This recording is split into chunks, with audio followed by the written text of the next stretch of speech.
Last week I spotted this crazy practice pad, so I had to try it out for you guys. It's called the Putty pad and it's made by Remo. But I've got so many questions. Is it just silly putty? Who's it for?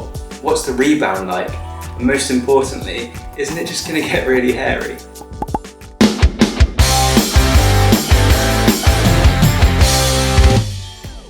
The Putty pad's just under $18 at Guitar Centre, and in Remo's words they say, it's a practice pad that fits in your pocket, allowing you to practice anytime and anywhere.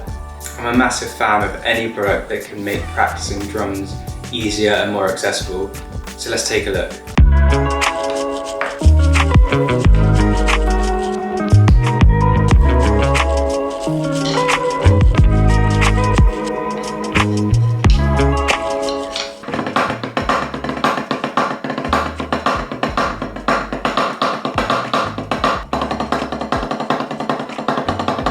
So first impressions, it feels pretty good. The rebound's similar to a tightly tuned snare drum, I'd say, as you would expect from a practice pad. I didn't have very high hopes for the Putty pad, but actually it works really well for what it needs to do. The pad just isn't as quiet as I would have liked. You can hear the vibrations of the table through it, so I live in an apartment, so downstairs could probably hear that, compared with the Evans Real Feel that takes a lot of the vibrations out through the rubber and through the wooden base. Some of the photos online of the Putty pad are so funny, it just looks like an orange blob just sitting there. So that's one of the reasons I wanted to make this video, just to show you what it's like in real life and how it is to play as well. Remo assure us that it's not going to mark or leave residue anywhere. I think that's a really good thing. We can literally have it on the table and not feel like we're going to mark the table. Put it on the sofa, we can put it on a knee, we can put it anywhere really. It makes it so accessible and so easy to use.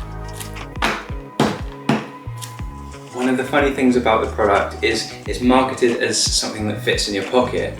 And while it definitely does fit in your pocket, and it's fantastic for that, the sticks that you're going to need to go with the practice pad aren't going to fit in your pocket. So I'm not exactly sure why that would be a selling point, but leave it in the comments below if I'm missing something there. Because it's in such a small package, you literally can take this thing anywhere. Imagine you're sitting in your car at the car wash or something, and it's 10-15 minutes. You can just whack this practice pad out and start practicing your rudiments. And it's something that you could just leave in your glove box or, leave in your bag and just pull it out whenever you get bored. I've seen a few reviews saying that it's just very similar or the same as silly putty. To be honest, they might be right, and that's something that was invented during World War II apparently, when they were trying to find an alternative to rubber. What bounces like a ball? Silly putty? What molds into silly animals and silly shapes? Silly putty? Whether it is similar to silly putty or not, the fact that it's moldable, we can change its shape and we can change its thickness.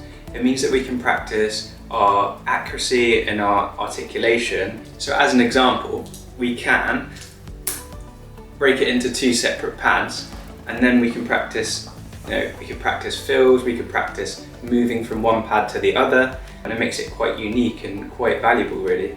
Even just using the Putty pad for one day today, it has got little bits of dust and dirt in it. And I think that's just something that we're going to have to accept is going to happen with this due to the nature of the material.